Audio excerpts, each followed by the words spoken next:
Welcome my dear students, आप सभी का एक बार फिर से इस यूट्यूब चैनल में स्वागत है। आज हम बात करेंगे कक्षा 10वीं के असाइनमेंट सेकंड के बारे में, जो अक्टूबर महीने का है।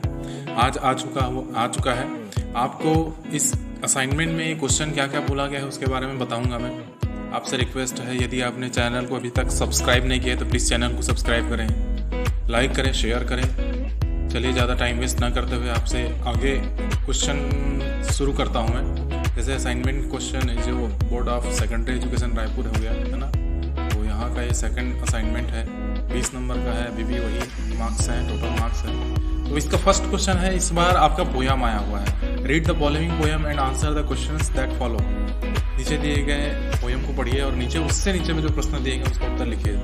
1 नंबर के 5 प्रश्न दिए हैं, 5 नंबर का आपका ये टोटल मार्क्स है। इसको पढ़ लीजिए, पहले पढ़ेंगे पोयम को, उसके बाद समझेंगे, उसी में क्वेश्चन के आंसर मिल जाएंगे। जैसे पिछले समय किए थे, पिछले समय प्रोज आया था, अभी पोयम आया हुआ।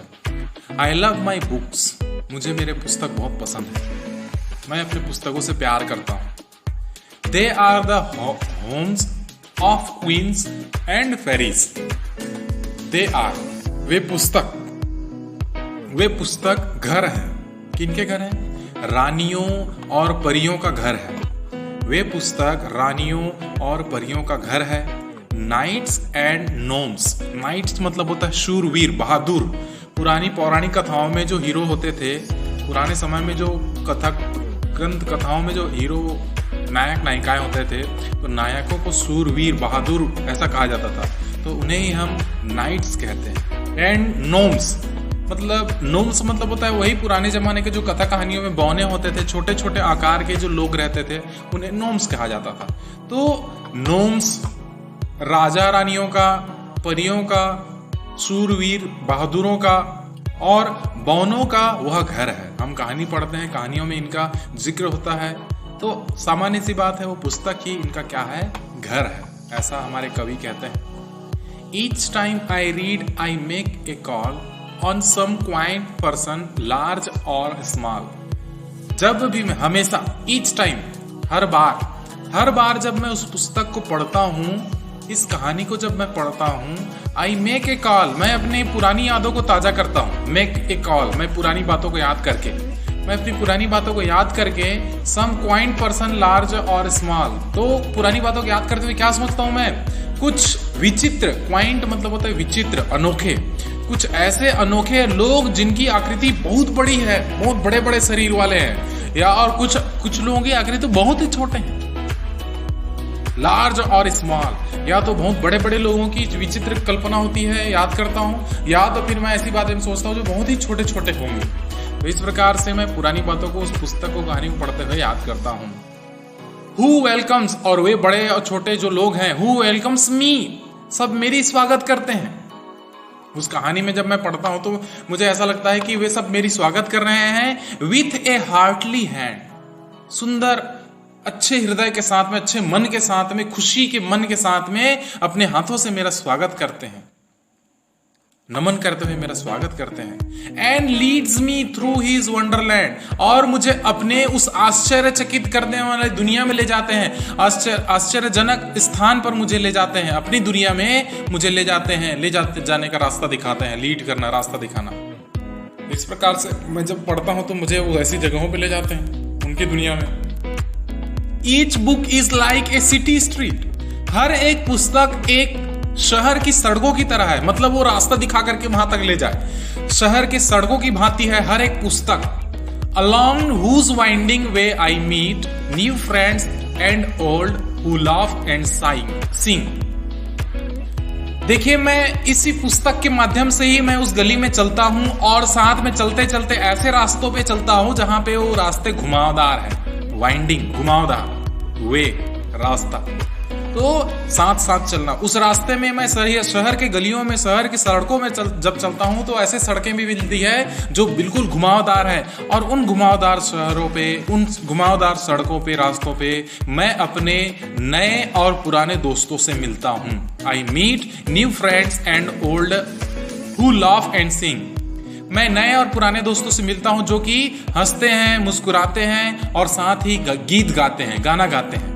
और मुझे and take me off adventuring, और मुझे इस प्रकार से टेक ऑफ मतलब होता है छोड़ना, टेक ऑफ एडवेंचरिंग मतलब मुझ में छोड़ते हैं रोमांच, मेरे अंदर में मुझे उत्साहित करके छोड़ते हैं। अरे वाह, मुझे पढ़ करके, कहानी पढ़ करके मुझे इतना अच्छा लगा, इस प्रकार से मेरे मन में भाव छोड़ करके वे जाते हैं। ये सारे नए और पुराने दोस्त मिल करके मुझे रोमांचक बनाते हैं, मेरे जीवन को बढ़िया आनंददायक, आनंदमय बनाते हैं। मैं जब पुस्तक को पढ़ता हूँ तो ऐसा अच्छा लगता है।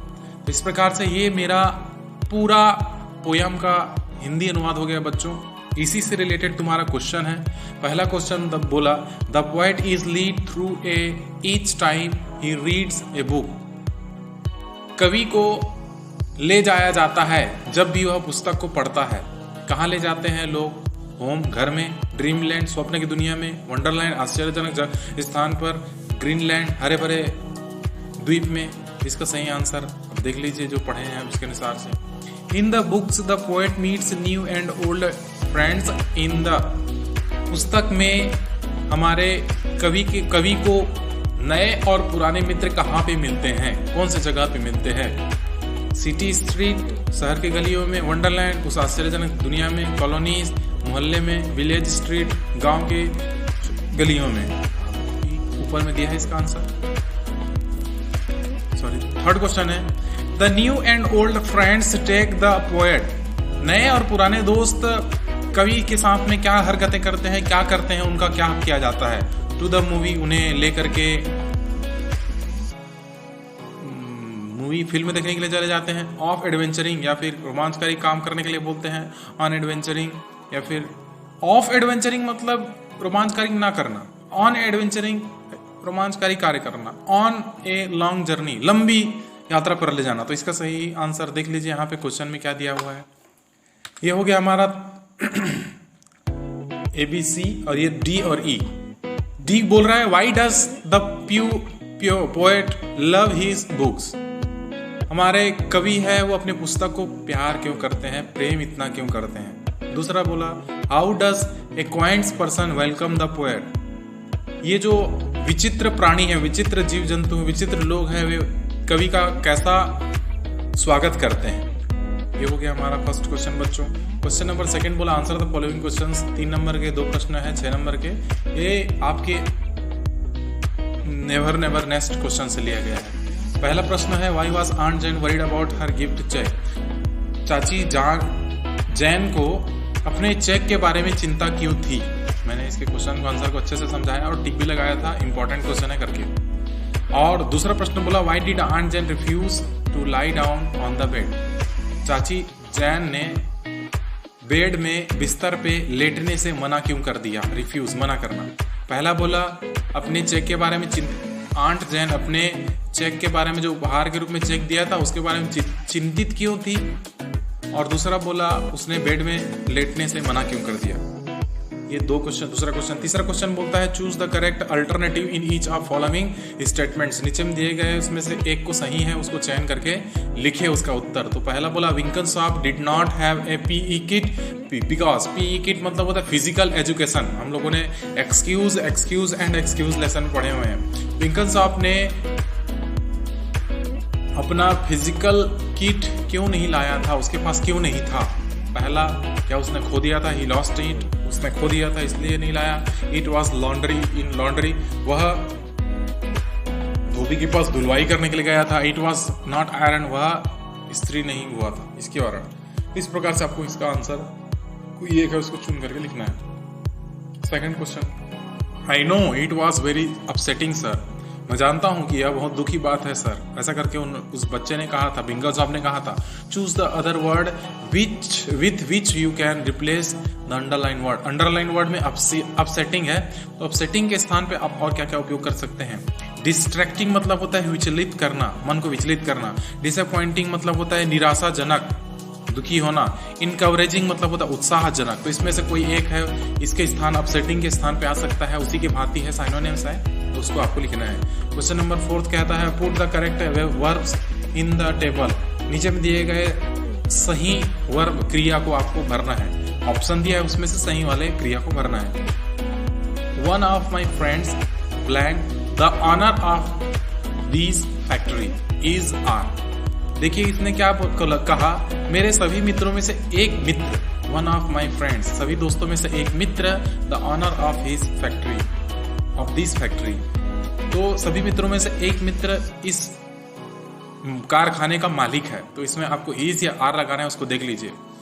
उसके बाद ही Khalistan play cricket in his childhood, वह अपने बचपन में क्रिकेट खेलता था, खेलता नहीं था, उसके बारे में आपके यहाँ ऑप्शन है। तो एड नॉट, नहीं, डू नॉट, डज नॉट। तो इस प्रकार से देख ले, उसके हिसाब से इसमें से कोई चयन करके लिखिए। ऑयल एंड वाटर, तेल और पानी, ये दोनों कभी मिक्स नहीं होते, कभी मिश्रित नहीं होते, कभी मिलते नहीं। डू नॉट कि डज नॉट, देख लीजिए इसका आंसर क्या होगा। इस प्रकार से क्वेश्चन नंबर 5 है, वो क्या बोलता है, right a paragraph on covid pandemic using the clues given below. नीचे दिए गए संकेतों का उपयोग करके, नीचे दिए गए बिंदुओं का उपयोग करके आपको एक शॉर्ट पैराग्राफ लिखना है कोविड-19 पैंडेमिक के नाम पे ऊपर, है ना। तो आपको इसको अच्छे से लिखना है। मैंने अभी इससे पहले ही छोटा पैराग्राफ कैसे लिखा जाए इसके बारे में मैंने वीडियो अपलोड किया था बच्चों। तो यदि आपने ये सब शॉर्ट पैराग्राफ का वीडियो आपने नहीं देखा है तो प्लीज़ आप विजिट करें, लिंक दिया गया है आपके डिस्क्रिप्शन में इस वीडियो के। तो इस प्रकार से आपका ये क्वेश्चन है वो कंप्लीट होते हैं। इस वीडियो को पूरा देखने के लिए thank you very much. Okay, आज के लिए इतना ही, थैंक यू। देखने के लिए हमारे चैनल को सब्सक्राइब